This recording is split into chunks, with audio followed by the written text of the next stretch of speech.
Welcome and thank you for joining us for Open Studio. Open Studio is Cornell Tech's end-of-year event where we present and share the work of our amazing graduate students.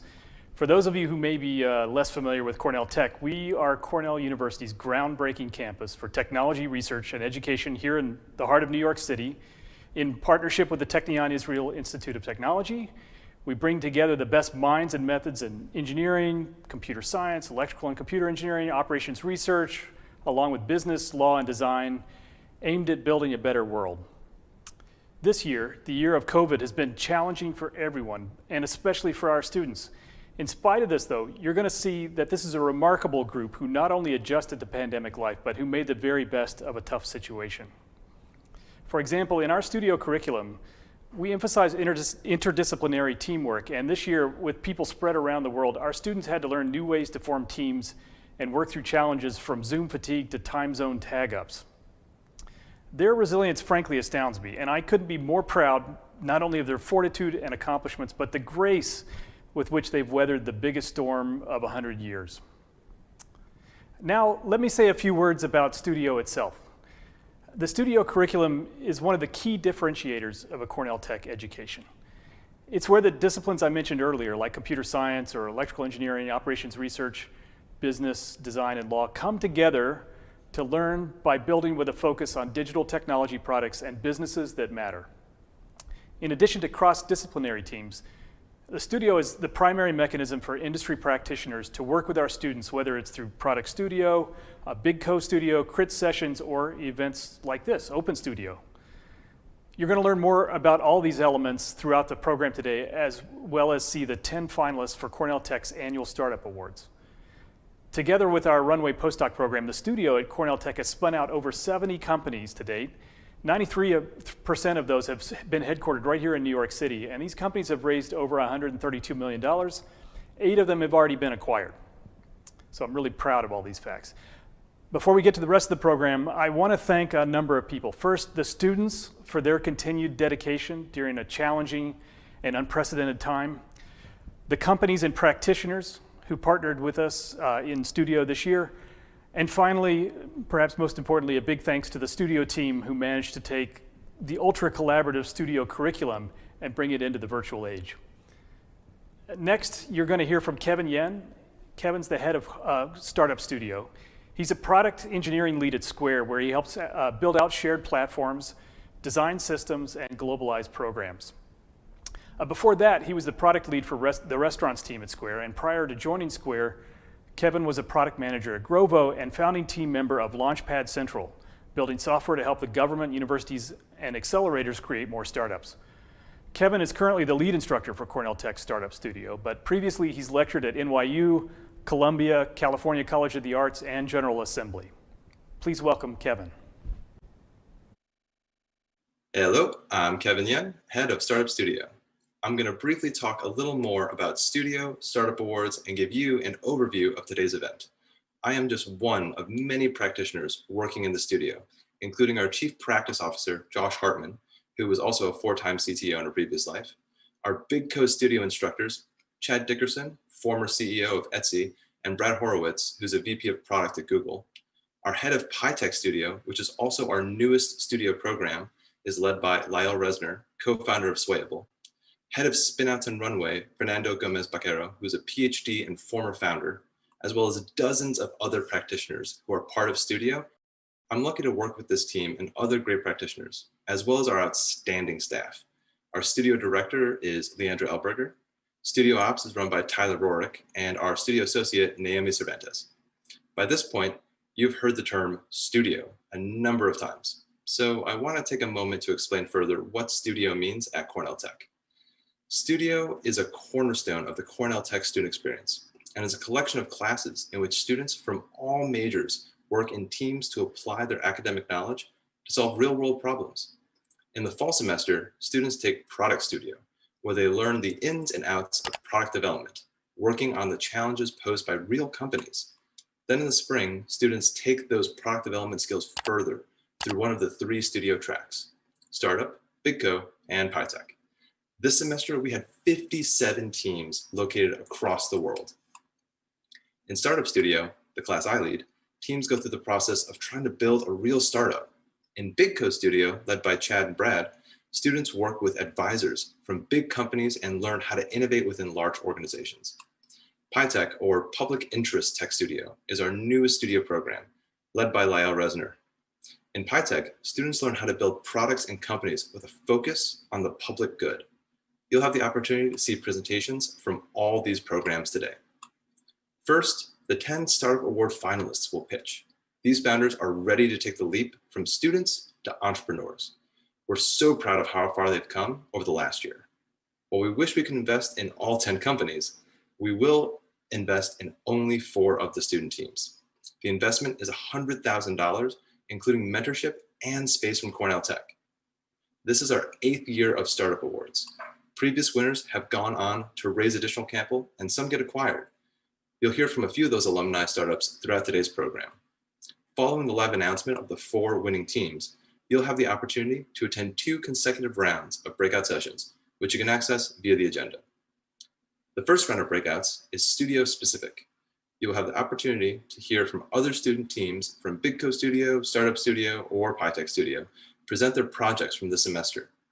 This will be followed by an opportunity to join a breakout room with other Cornell Tech teams and departments, including Runway Postdocs, Urban Tech, Breakthrough Tech, K-12, and the Cornell Tech admissions team. You can find more information about these sessions in the agenda section of the platform. Thank you for joining us for Open Studio this year and your continued support for Cornell Tech. We hope you enjoy the event.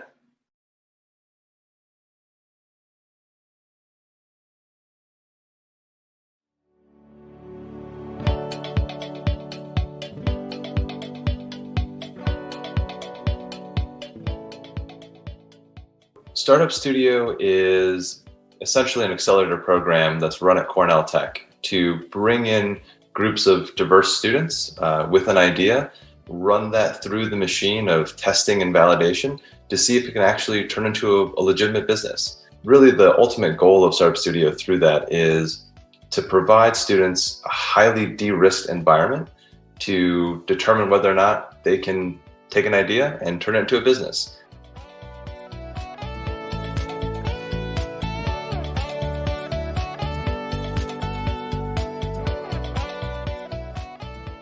I love Crit because I think it's a very exciting opportunity to lay everything out about your project and get some feedback on it.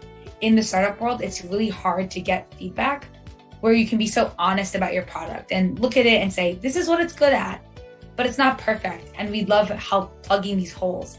Crit in the studio is an opportunity for me to take all the things that I have learned over the course of my 20-year or so experience in tech and give some of that knowledge back to the students. Give them the opportunity to learn some of the things that I wish I had known 20 years ago at the beginning of my career, so that they can apply that in a meaningful way at the beginnings of their careers.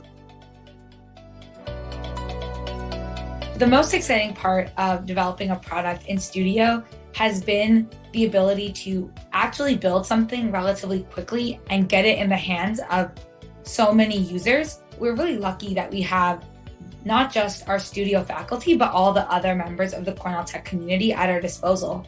Startup Studio is meant to be this intensive environment. It's meant to be a boot camp for athletes that want to start things. If you are willing to go through all that, then I think by the end of it, you will have developed the muscle memory required through this program and afterward to actually build something lasting.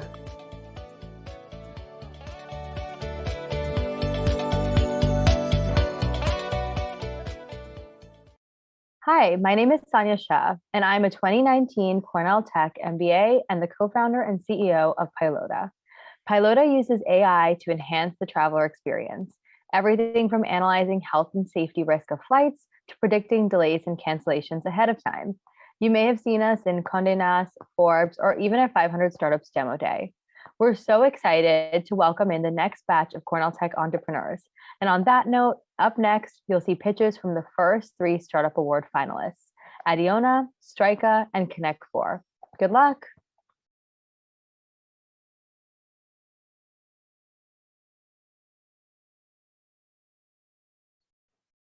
We're Adiona. Adiona came about because my dad had very severe epilepsy and he lost his driver's license. Living in rural Florida, we didn't have access to any public transportation. This meant that my dad had to lean on me and my mom for just about everything, from going to the grocery store to going to work.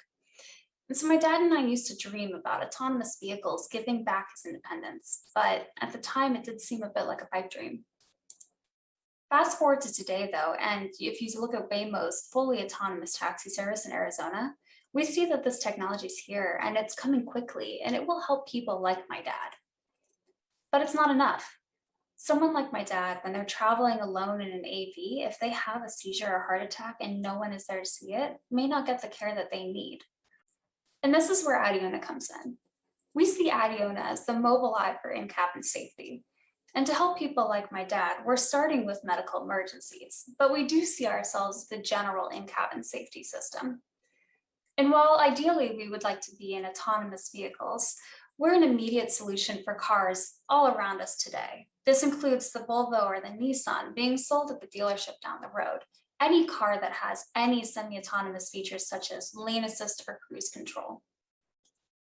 And if we consider the 40,000 car crash fatalities that happen every year in the US and all the time and money that's poured into avoiding this, we can't then ignore the 15 times that number of medical emergencies that occur while traveling. This includes heart attacks, seizures, strokes, and for people who don't currently have driver's licenses. This is 26.3 million Americans precluded from driving because of medical conditions, people that could be helped by our system today. There is a lack of trust in the safety of autonomous vehicles, and this is a huge problem. Events like the recent Tesla crash only serve to aggravate this. Industry leaders have also stated publicly the need to rebuild this trust. But OEMs aren't addressing in-cabin sensing since they're focused on making cars better at staying in their lane and avoiding collisions.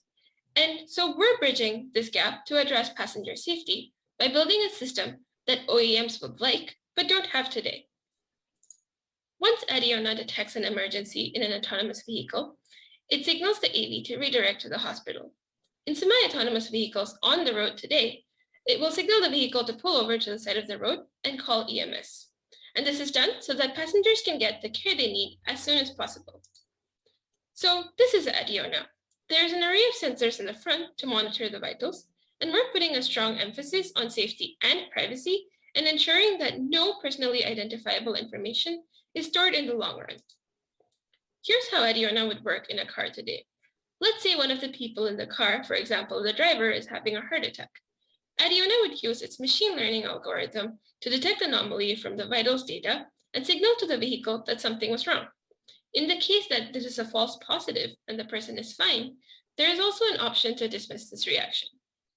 Adiona's position in the market is massive. If we were to apply our recurring revenue model to just 8% of semi and fully autonomous vehicles in the US, we would reach the $1.2 billion figure by 2022. Let's take a look at our go-to-market strategy. In the first 6 months, we will partner with a smaller AV player to build out our proof of concept and publish a white paper. We would then swiftly move to a three-pronged approach into the broader market. First is vehicle OEMs, second is trucking and fleet companies, and third is public transportation systems. We have inroads to each of these three players and serious conversations with two. Hundreds of billions of dollars have been invested to ensure safety and trust outside of the vehicle, and that's fantastic. But it's time to bring some of those investment dollars inside of the vehicle and do better, and we're the team to do it. We've been brought together by Cornell Tech, and we share the Adiona mission, but we have a wide variety of complementary skills, including business, legal, hardware, and software. And finally, we're advised by Wendy Ju, an industry expert. We're excited to get to work and make in-cabin safety a priority.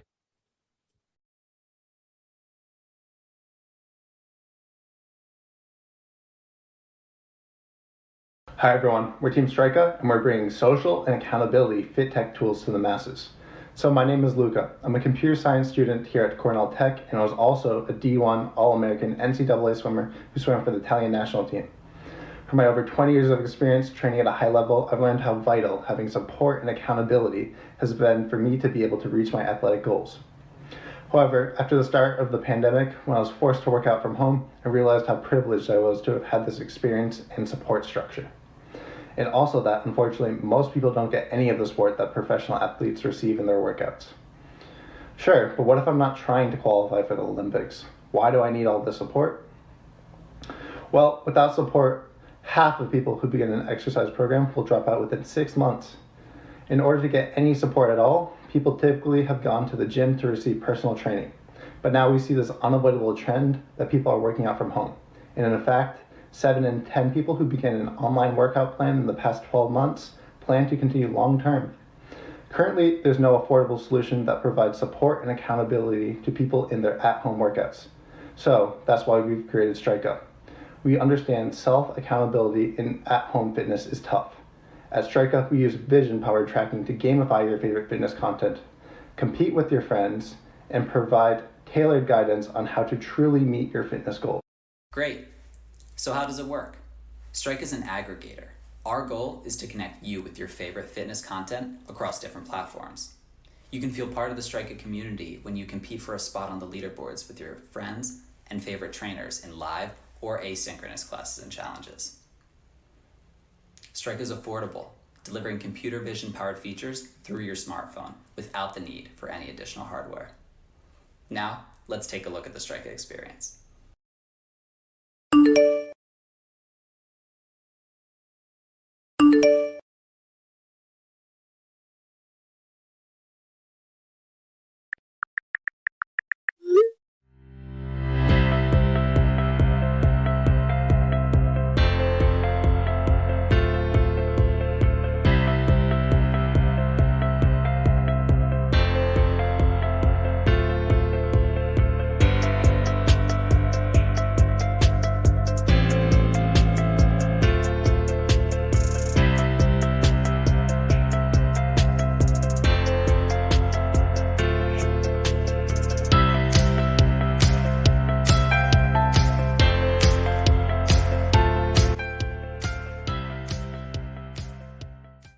Let's take a look at the fitness market. While many think that this industry consists of only high-end luxury brands like Peloton, Tempo, and Mirror, there are many other players in this space. People are increasingly consuming fitness content on platforms like YouTube, TikTok, fitness influencers' personal apps, and even on Zoom. In fact, in terms of the number of users, a large majority of the fit tech market is dominated by these platforms. The luxury players provide accountability tools such as repetition counting and form corrections that enhance their customers' experiences. Yet many people are not consuming fitness content from one source alone. And there's no cross-platform fitness service that can bring all these players together. Seeing this opportunity, we plan to enhance the user experience across each of these content-focused platforms by providing high-end technical features. Our aggregation business model has been proven to work in the fitness industry. Successful companies like ClassPass have followed this model by accumulating a variety of in-person fitness experiences. Strika will aggregate digital fitness content that's typically shared across platforms. We want to be the layer on top of all these players, providing high-tech accountability and support tools to help people stay motivated and connected while working out. Today, fitness creators are using social media to deliver their content. For us, our best go-to-market strategy is to capture these users by aggregating and enhancing their content on these existing platforms. However, our long-term vision is to provide more interactive tools on a platform that's specifically designed for fitness content creation. In regards to privacy, we're only processing the joint points that we identify on your body, so we aren't looking at or saving any other camera data. We're also addressing potential algorithmic bias by normalizing our data to work regardless of your looks or body type, which is something that other models fail with. So here's our team. We believe that we have the fitness knowledge and technical know-how to make this happen. The fit tech revolution is only just beginning. Come join us. Thank you for your time.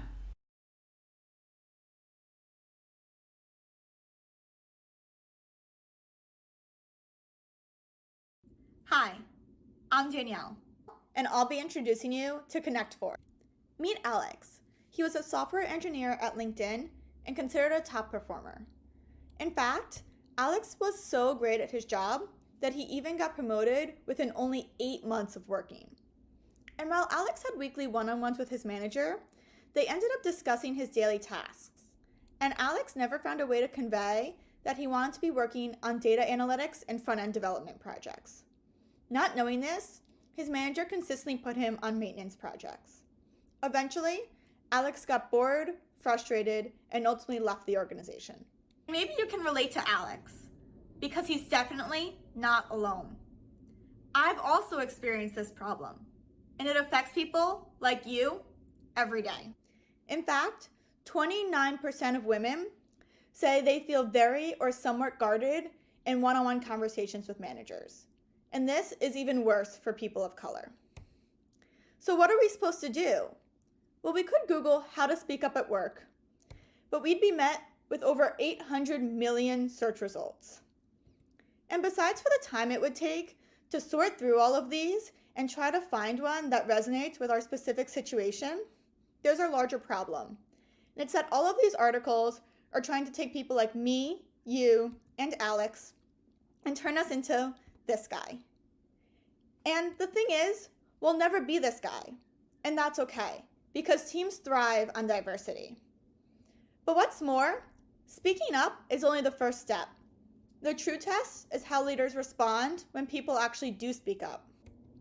So we followed 65 managers and employees and found that managers expect their employees to speak up during one-on-one conversations. But even if they do, managers then go into a day full of constant meetings and people vying for their attention. And ultimately, they end up forgetting what the employee told them in the one-on-one conversation. It's not surprising then that 1 in 5 top performers intend to leave their organization within the next 6 months. That means that for a company with only 100 employees and an average salary of $150,000 a year, they can expect $7.6 million in attrition costs. And this problem is completely avoidable. Meet Connect 4, a real-time solution that empowers employees to share their interests and helps managers act on them. Let's take a look at how it works.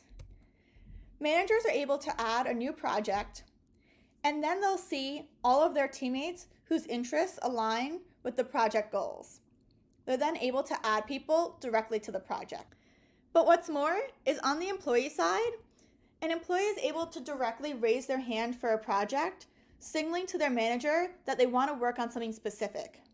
This takes all of the onus off the manager, ends the guesswork, and allows employees to feel empowered to take ownership over their careers. And you've already met Alex. He's now on my team, helping build Connect 4. And Virginia and I share in Alex's experience, and we're excited to bring our different perspectives to tackle this problem. Of course, there are other solutions on the market, but Connect 4 is the only solution that uses employees' professional interests to create successful project teams. In Google's 5 pillars of successful teams, psychological safety, meaning, and impact all make up what we refer to as interests and drive Connect 4's value. In fact, HR tech is a $51.3 billion industry with engagement and development making up $9.8 billion. And this number is expected to grow 152% by 2025. We intend to capture the market using a freemium model, with most of our users paying $8 per user per month. Right now, we are focusing on our beta partners and capturing the market through warm introductions and what we refer to as our invitation campaign. Next, we will create case studies from our pilot and target the general market. In the next week, we'll have our MVP complete and be able to soft launch with our beta partner. In July, we'll do our formal launch, and in December, we plan to integrate with the top project management tools like Jira, Slack, and Microsoft Teams. My team and I are excited to continue working and to Connect 4 interest-powered work.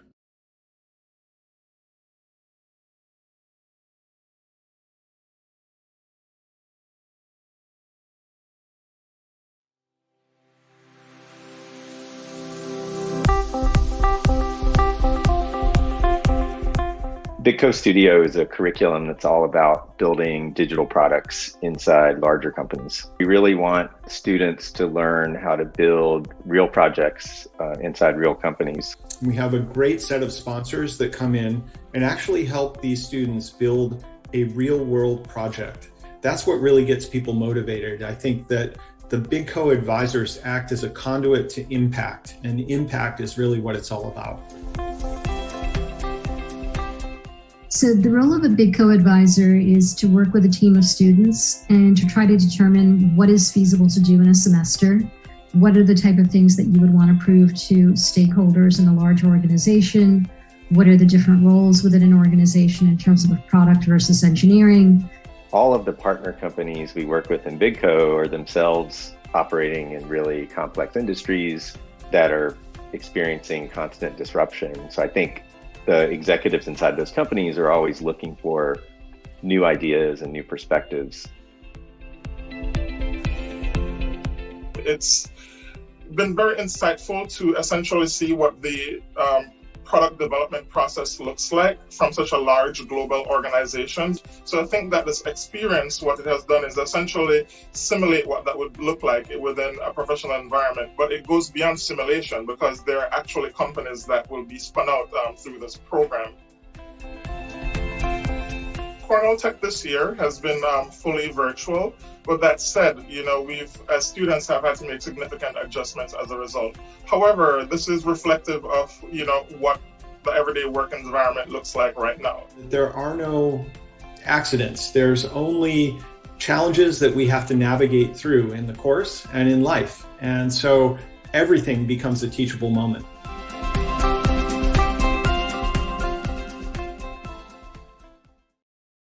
Hi, my name is David Stein, and I'm one of the founders and CEO of Ash Wellness.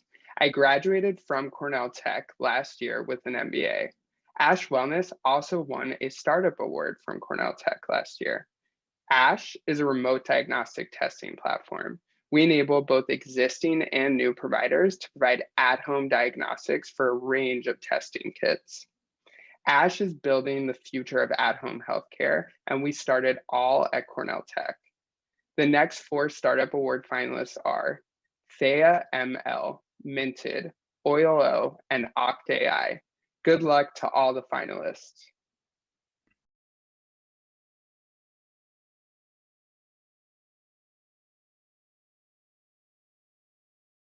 Hello, we are Thea ML, and we are developing machine learning tools for ear, nose, and throat care.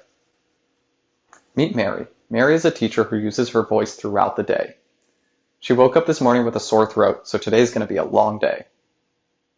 After 2 weeks, Mary's throat is still hurting, so she's starting to get concerned, so she schedules an ENT appointment. It takes 2 weeks to get in to see her ENT, which is a common wait time.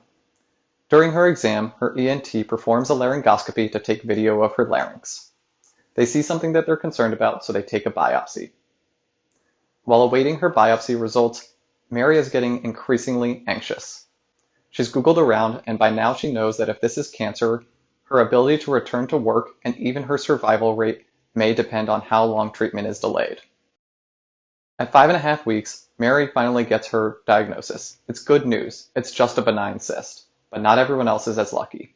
So why did it take so long for Mary to get the care that she needs? Well, by 2025, we'll be short 22% of the ENTs needed in the United States.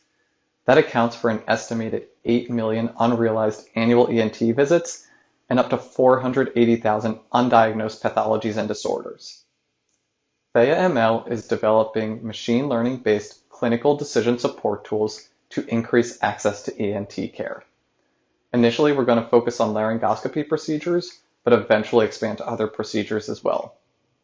And specifically, we aim to unburden physicians from administrative work so that they can focus more on patient care and to provide them with accurate diagnoses of pathologies and disorders, eventually enabling the automated screening and triage of patients before they enter the ENT's doors.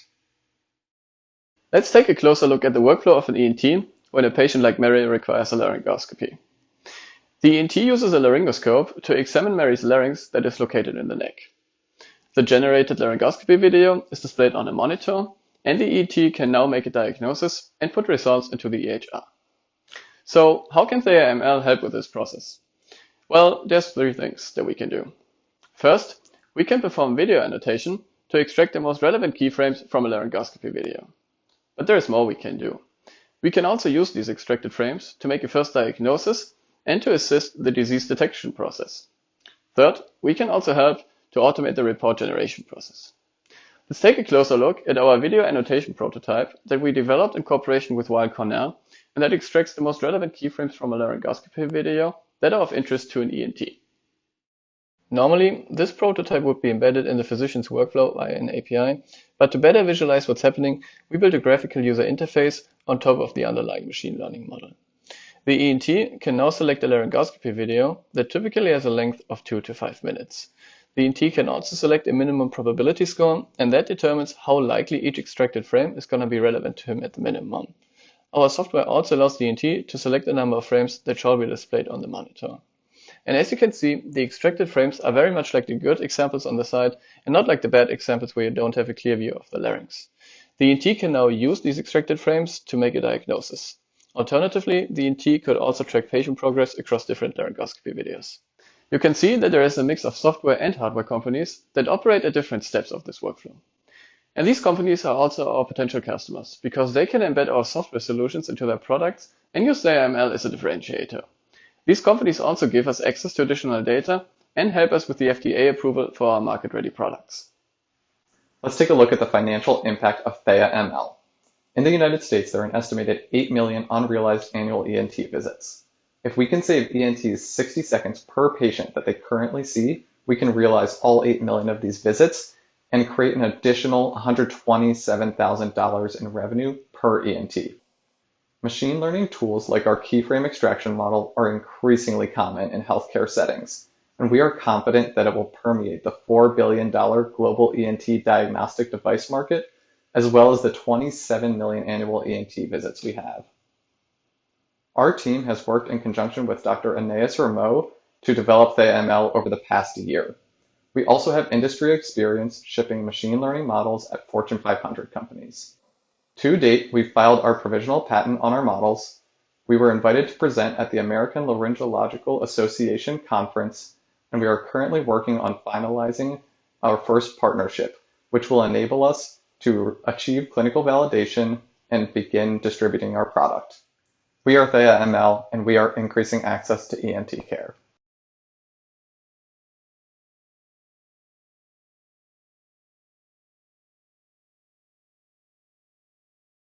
We are Minted, the easiest place to create and exchange valuable NFTs while promoting social good. Myself and Dean are current Cornell Tech students with backgrounds in crypto, fintech policy, and impact investing. Garrett works on Wall Street and is a former professional football player. We have dedicated our lives to fintech and believe NFTs are the next vehicle for innovation. What are NFTs? NFTs are scarce digital collectibles powered by blockchain technology. NFTs are given value the same way baseball cards are given value, with the general public placing value on them. You might have seen the headlines. NFTs are being sold for millions by influencers and artists, and many of the proceeds are going to charity. But the marketplace arena is fragmented. Some influencers are using Nifty Gateway, some are using Super Rare, but there's no dedicated marketplace for charitable donations. Let's dive deeper into each of these stakeholders. The first stakeholder is the influencer, and their superpower is inspiring millions of followers, and they should focus on that. The second is the artist, and their superpower is telling a story that people can relate to, and they should also focus on that.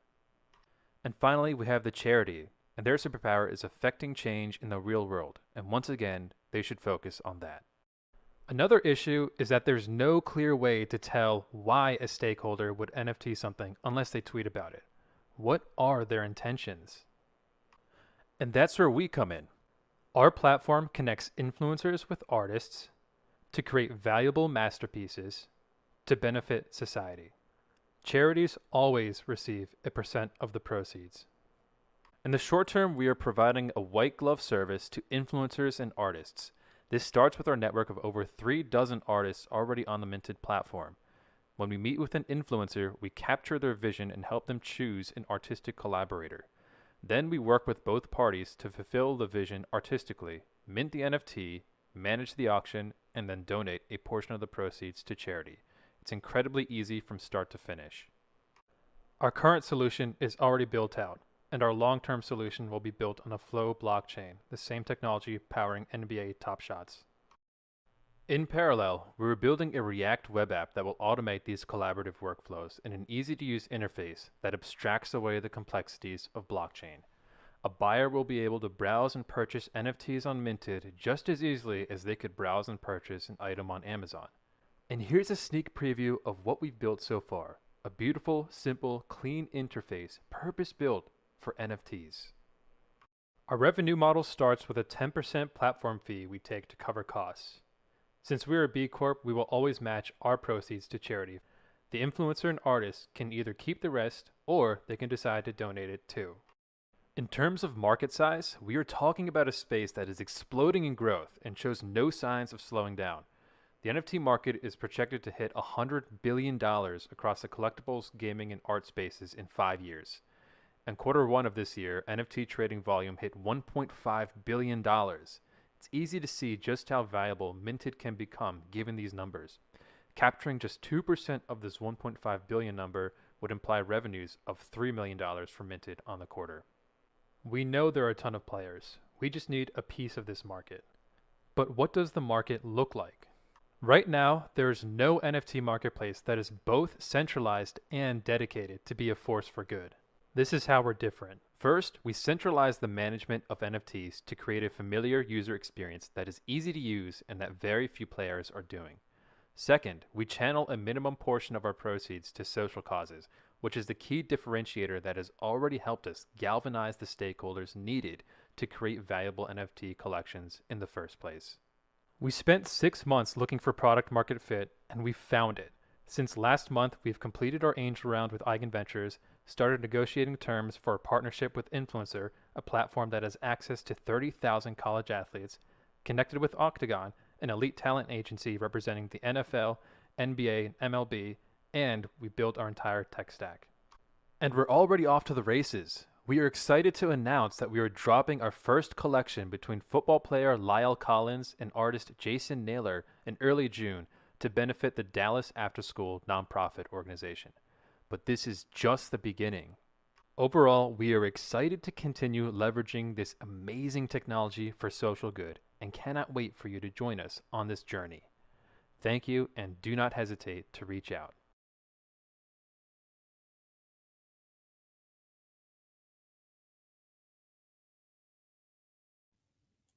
Hi, we are Oilo, and we are bringing preventative maintenance to the modern era. My name is Sammy. I'm a mechanical engineer with a master's in electrical and computer engineering. On the other side is my co-founder, Eduardo. He's a civil engineer with a master's in operations research. Who doesn't hate taking their car to the mechanic? I know I do. Just getting an oil change takes an absurd amount of time. Now I want you to take a second and imagine the burden this task becomes when you own 10, 20, or maybe even more vehicles. The difficulties are multiplied. This is a problem faced by many small to mid-sized businesses every single day.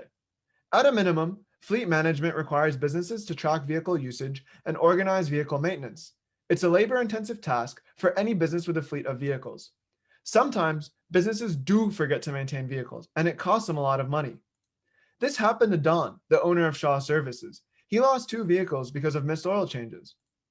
Current solutions are unoptimized and inefficient. Vehicles are tracked in Excel sheets or on paper.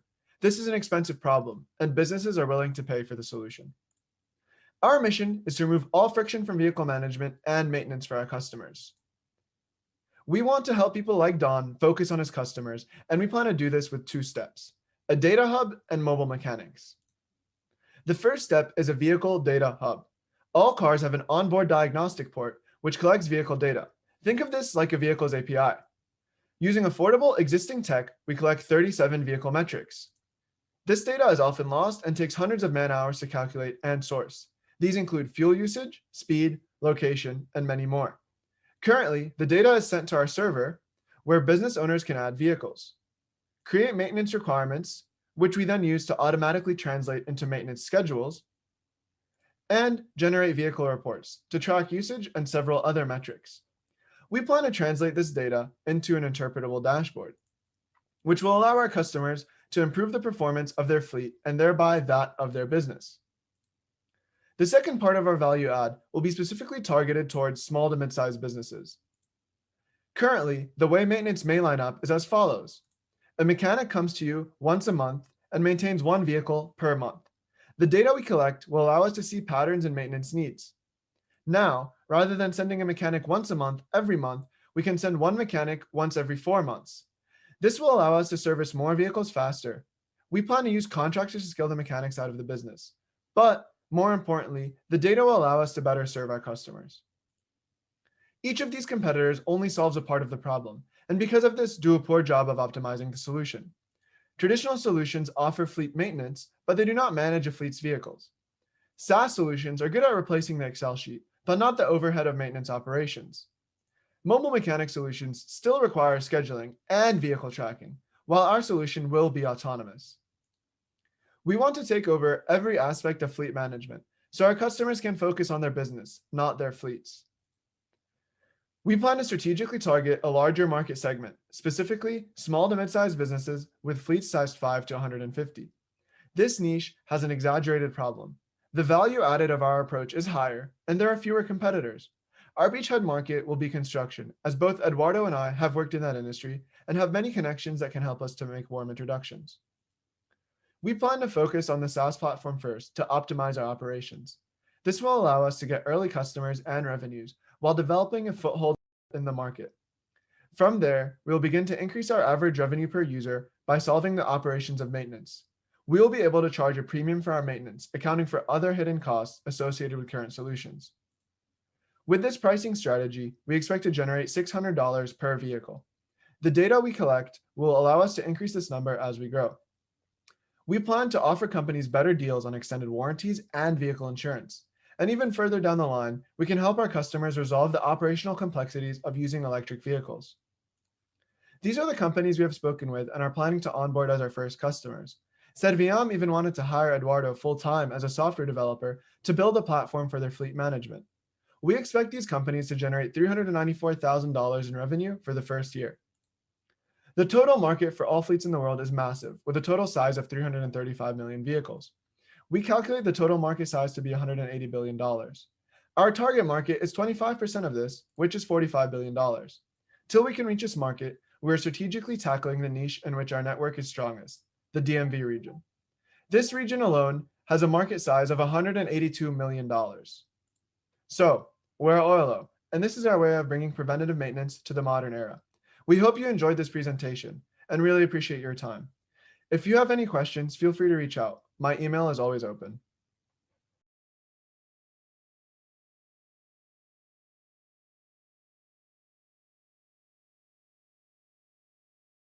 Hello, we're Oct.ai, and we're excited to share our plan for creating and licensing music using artificial intelligence.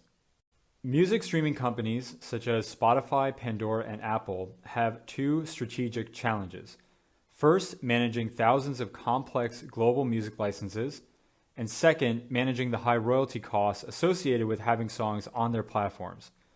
Managing music licenses is complicated because many parties may have a royalty claim on a song, and those parties grow as you license music across countries and digital use cases. Further, many DSPs calculate royalty payment as a function of revenue earned. These payments can amount to as much as 2/3 of their entire annual revenue, and that proportion does not shrink by simply signing on more users. This represents an unavoidable scalability problem for these companies. We can help them by offering a new source of music, which directly addresses the both problems. AI generation allows us to offer a single license to access our library, giving DSPs global clearance to use the music on their platforms. And since our cost structure is simpler than that of music labels and publishers, we can pass on those savings to our clients. Here's how we work together to achieve this. Pierce works with DSPs to find out which song genres they need the most. His work ensures that our music will have a high likelihood of being placed in clients' playlists. At the same time, Yihao uses his background in music information retrieval to manage critical data annotation and overall music composition. Then, Ihang turns over his data to Malcolm, who engineers the music generation models. With our models, we can generate songs within a wide variety of instrumental genres quickly. Malcolm sends the files to Wenqing for final rendering. Wenqing acts as a critical human-in-the-loop element of our process, as she picks the best of our model's outputs and applies the digital instruments that work well with the genre. Now that you have seen our process, let's listen to some of our music. A large global DSP asked us to produce a spa music for use in spa hospitality context. Here is the sample of our product.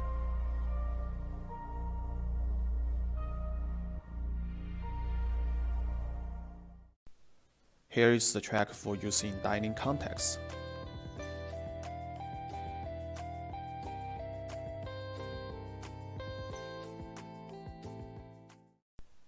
We've started working with a large public performance DSP to address these challenges. This company manages music services for some of the largest retailers and hospitality companies in the world. Switching from current music sources to ours will greatly simplify their music licensing processes and will help them get the music they need when they need it and at an affordable rate. Our business is making music, which we then license to DSPs and collect revenue through streaming royalties. Our early adopters are public performance DSPs, as they feel the problems associated with managing licenses and royalty costs most acutely. We stand to earn $1.6 million per year when one of those companies switches 20% of their library to our music, meaning one song could earn around $60,000 in revenue per year from that DSP, and potentially $350,000 if used by all public performance DSPs. Our total addressable market is the market for digital recorded music, which includes the $2.2 billion public performance market and the $13.4 billion digital streaming market. In the long run, we plan to build music production software products for musicians, a market size of $2 billion. Fundamentally, our unfair advantage is that we are the artist, songwriter, publisher, and recording owner all in one. This gives us a degree of flexibility when working with DSPs that our competitors cannot match. And unlike fully automated AI-generated music products, our sound editor ensures that only the best compositions are selected and released to clients. Our goal in the medium term is to partner with consumer DSPs to provide music for their popular products and playlists. This should boost their profit margins and give them new leverage when negotiating licensing deals with music labels. Beyond streaming, we can provide unique soundscapes to video game studios and give emerging virtual influencers a voice. We are excited to explore the creative potential of artificial intelligence with these partners in the years to come.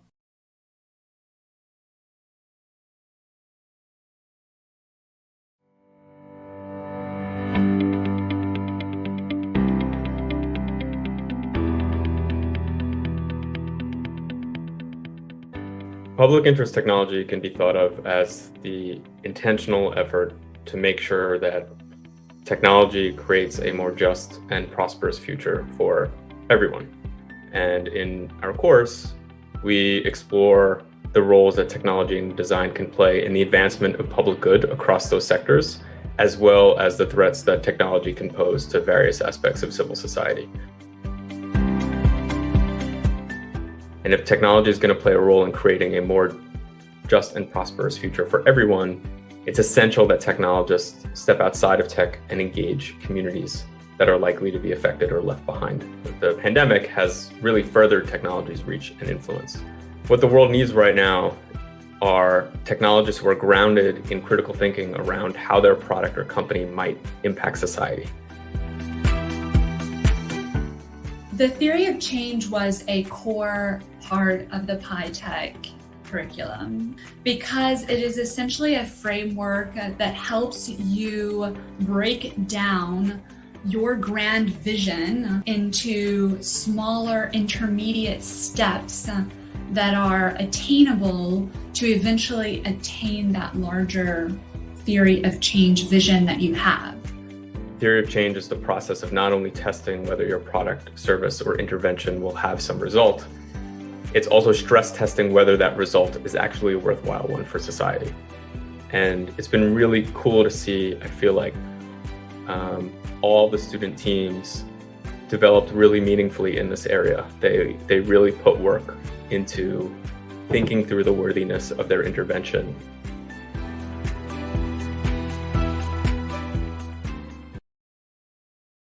Hi, I'm Vinny Tripathi, the co-founder and CEO of Invictus BCI. Last year, I graduated from Cornell Tech with a master's in electrical and computer engineering. Invictus BCI was one of the 4 Cornell Tech Startup Award winners. We're developing brain-computer interfaces for amputees. Last year, we've made great progress on finger regression decoding in real time, and we designed a high-frequency wireless EEG-EMG system that we are working on getting produced. Being part of the Cornell Tech startup community and program is an absolutely incredible experience. I'd like to congratulate all of the finalists. Your journey is just beginning. So without any further ado, I'd like to announce the next 3 finalists: BioBeat, Nani, and Ikori. Congratulations.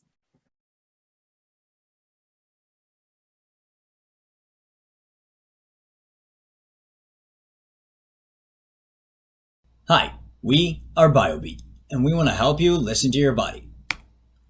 Athletes suffer injuries. Let's face it, it's an occupational hazard. However, many of these injuries are avoidable.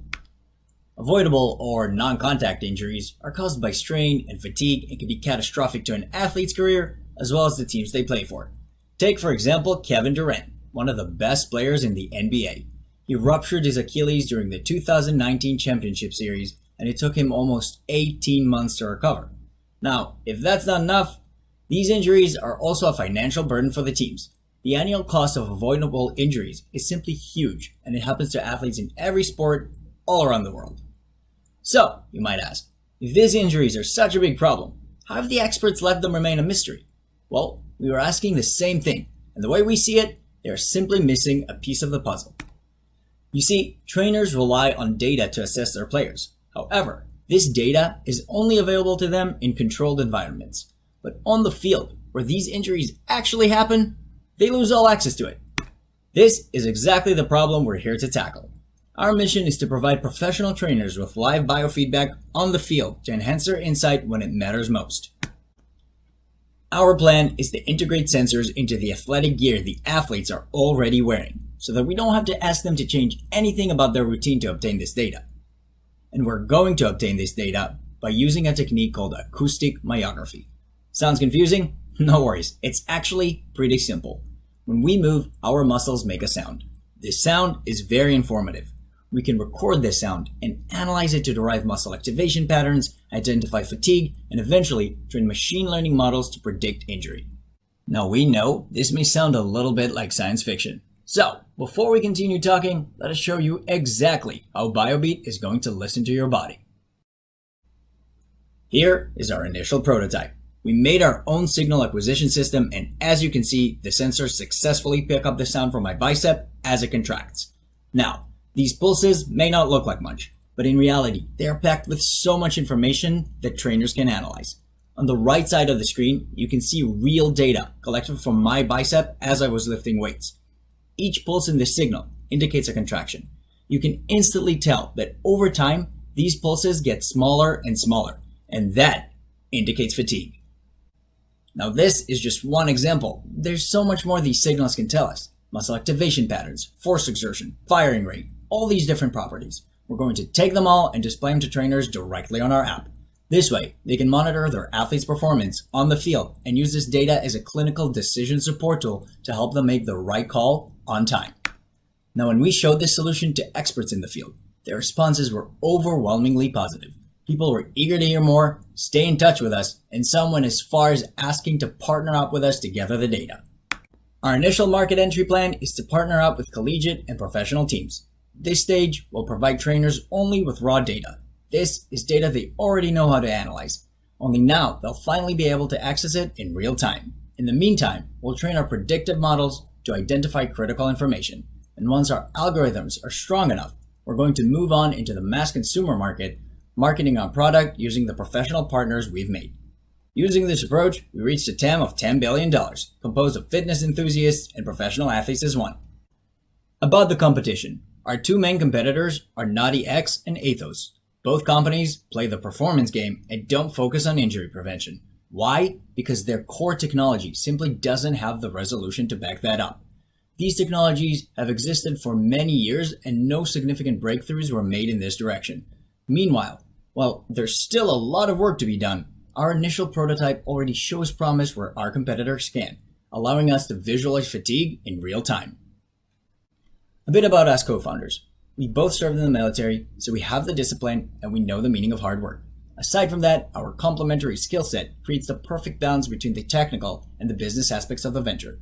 Finally, as passionate sports fans and ones that are prone to injuries themselves, we can truly say that we care about this issue. We are well connected in the medical and sports industries, and we cannot wait to revolutionize them for the better. Now, last but not least, we are truly lucky to have an amazing team of advisors. Alex the engineer, Jeff the sports surgeon, and Peter the professional trainer. And together, with your investment, we can really make this happen. Thank you for listening. BioBeat. Listen to your body.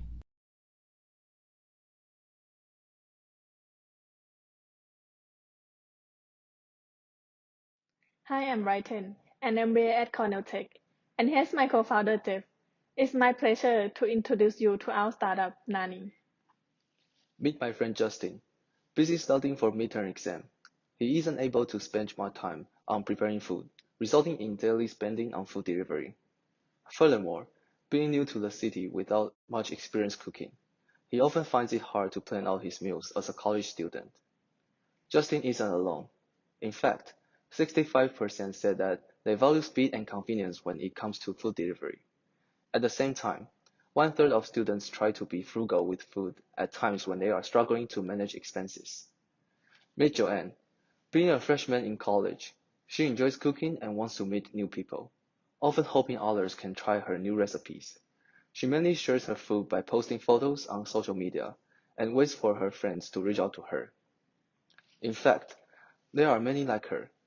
84% of students said that their social life was the number one aspect of their college experience. Moreover, 23% of food photos posted on Instagram are self-cooked meals, with users wanting to show off talent and record daily meals as part of a photo blog. What if there was a platform to connect them both? Introducing Nani. Nani is a next-generation food service platform where users can exchange food and connect with people in their communities to save money when eating, earn money when cooking, and make new friends when sharing. Anyone can join Nani by creating their own personalized profile. Cooks can also post and keep track of dishes that they make, allowing their followers to see what they are making or selling, further enabling co-located residents to try new dishes from those around them. How are we different from others? Existing food delivery services are two-sided marketplaces where buyers and sellers don't know each other. As for Nani, we aim to make the connection between them stronger by offering a platform for both food sharing and social interaction. Since Nani is also a food media platform, this gives us the ability to retain customer engagement with our app, even if they are not looking for food. For our business model, we plan to take a 10% commission per transaction between buyers and sellers. Assuming we have 1.25 million transactions per week, with an average commission fee of 50 cents based on our experiment findings. This gives us an annual revenue of 32.5 million. Our initial target customers are college students who live off campus with kitchens, frequently use social media, and are foodies and chefs. Our total addressable market for college students is 39.6 billion, and later expand to the broader user demographic, which accounts for around 100 billion. Moreover, the food delivery market has seen more than 20% annual revenue growth over the past 5 years, and with this trend expected to continue, we believe that Nani can capture this market share. Our go-to-market strategy is to acquire initial users through school events. Once a reasonable user base has been established, we can rely on network effects to grow. Our physical channel will be gaining users through residential partnerships and direct sales. After attaining the targeted percentage of college students, we can further expand our user demographic by connecting with alumni and partnering with influencers allowing us to reach the general public. Why Nani? We are faster because food is shared within the same community. We are cheaper since there are no delivery fees or hidden charges. We provide more dish variety thanks to students from different backgrounds. And finally, we provide social incentives to foster community. We launched our demo website in April, and with our marketplace launch, guess what? People want Nani. We have managed to acquire 72 dish exchanges and 44 active users to date. Moving forward, in June, we plan to launch our prototype app and acquire 5,000 users during the summer. Next milestone is to pilot test the app in the beginning of fall this year in colleges around New York City. We aim to gain 250,000 users by the end of spring 2022 before expanding user base across the US in fall. Here's our team. Jeff has years of development experience in the e-commerce industry, and I am experienced in product development and business strategy. We are lucky to have a multicultural team of both product and business professionals helping to push Nani forward. Nani is not just simply a social media platform or food sharing service. Being an intersection of both, we connect casual home cooks with food enthusiasts seeking new experiences. We do this because we care about sharing, and sharing is caring. We are Nani. Thank you.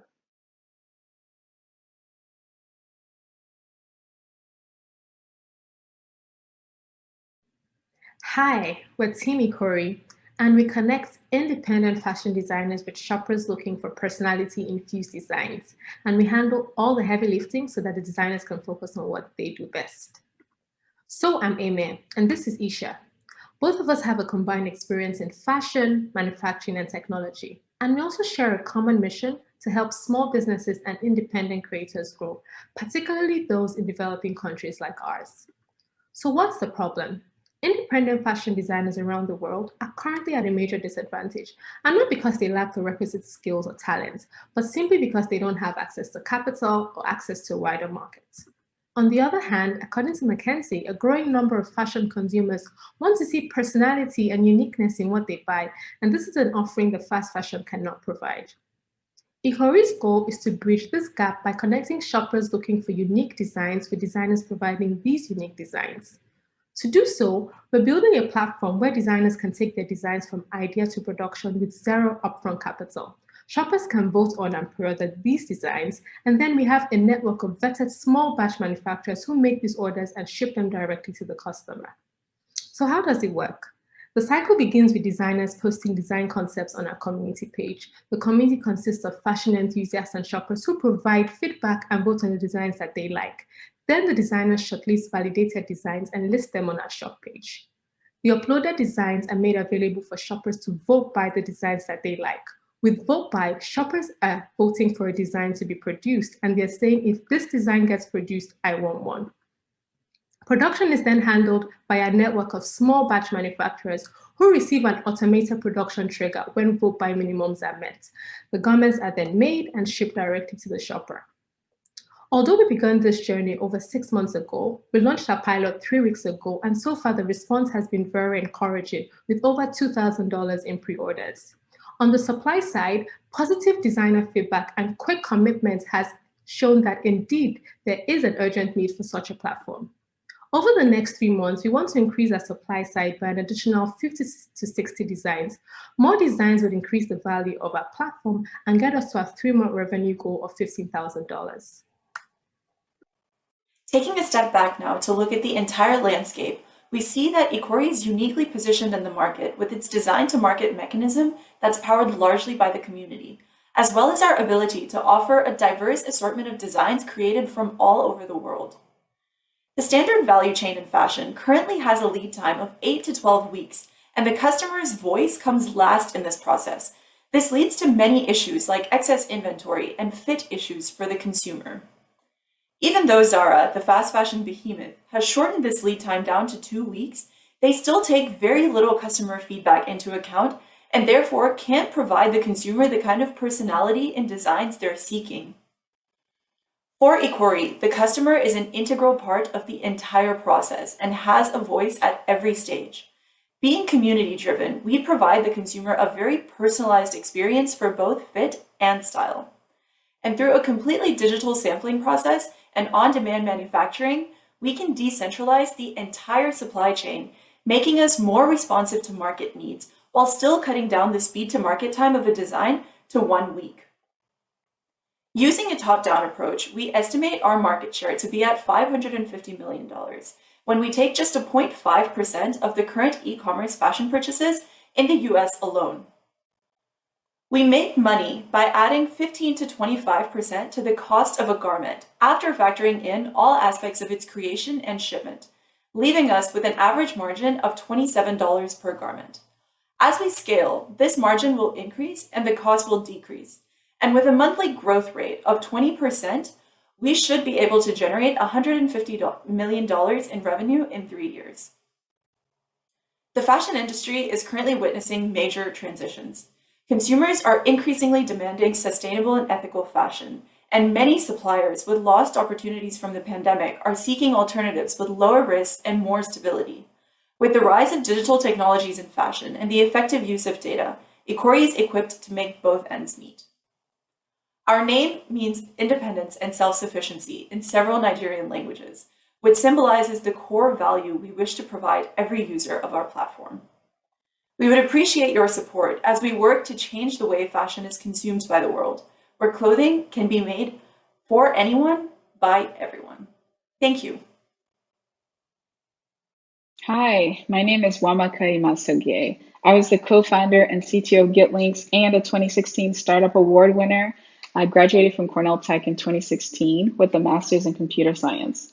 GitLinks provided automated application security, vulnerability management, and license compliance for open source software. And in 2018, GitLinks was acquired by Infor. And now I have the pleasure of being the CTO at Retina AI. I'm also part of an investment firm actively investing in pre-seed to seed rounds. Cornell Tech is still hands down the best decision ever. The experiences and the decisions that I made at Cornell Tech skyrocketed my career like crazy. Major congratulations to all 10 Startup Award finalists. And coming up is Cornell Tech's Chief Practice Officer, Josh Hartman, to announce the winners. Good luck, y'all. Hi, everyone. I hope you were as impressed as all of us were with the 10 Startup Award finalists. We are so proud of the perseverance and dedication they and all of our students showed during this very difficult year. Thank you again for joining us in our second virtual Open Studio. You will have the opportunity to connect with any of the 10 teams you just saw by clicking on the Explore Our Finalists tab at the top of the page. We have assembled a panel of external investors and practitioners to help us pick the Startup Award winners. The 4 winners will each receive $100,000 investment, including space, resources, and support from the Cornell Tech spin-out team. This year's judges included 3 accomplished external investors. We also had 3 accomplished practitioners, including one who is a past Cornell Tech founder. We had faculty and academic leadership from Cornell Tech and Cornell University, 2 of our Spring Studio instructors, and the members of the studio and spin-out leadership team. We are so grateful for the time and care that our panel dedicated to reviewing and selecting the winners. This panel is just a snapshot of hundreds of people from industry who have supported the studio and Cornell Tech and helped make this year a success, despite the unusual circumstances. It's never easy to pick the top 4, and I know they're all anxiously waiting to hear who the winners are, so let's get to it. Our first winner is a team that was driven by the very personal experiences of one of the founders to ensure that people with serious medical conditions can continue to have independent mobility. Congratulations, Adiona.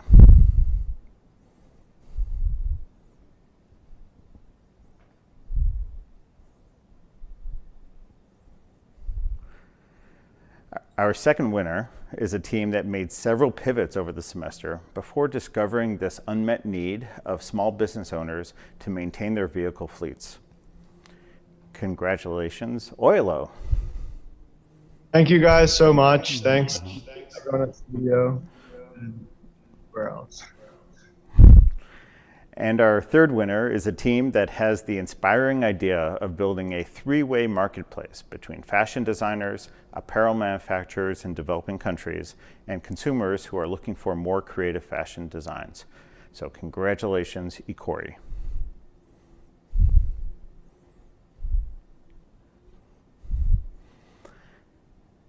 And finally, our fourth winner is a team that has developed new technology to inexpensively and unobtrusively monitor athletes' muscle fatigue to reduce the chance of injury. Congratulations, BioBeat. Thank you so much. I honestly owe it to one person. I thank you so much. This was not possible without you. Thank you. Now, this year, as in the past, we've also selected a runner-up team. And while we won't be able to make a financial investment in this team, they will receive the same space and support the top 4 teams get. This team collaborated with researchers at Weill Cornell Medicine to develop technology to improve the productivity of otolaryngologists. So congratulations to this year's runner-up, Thea ML.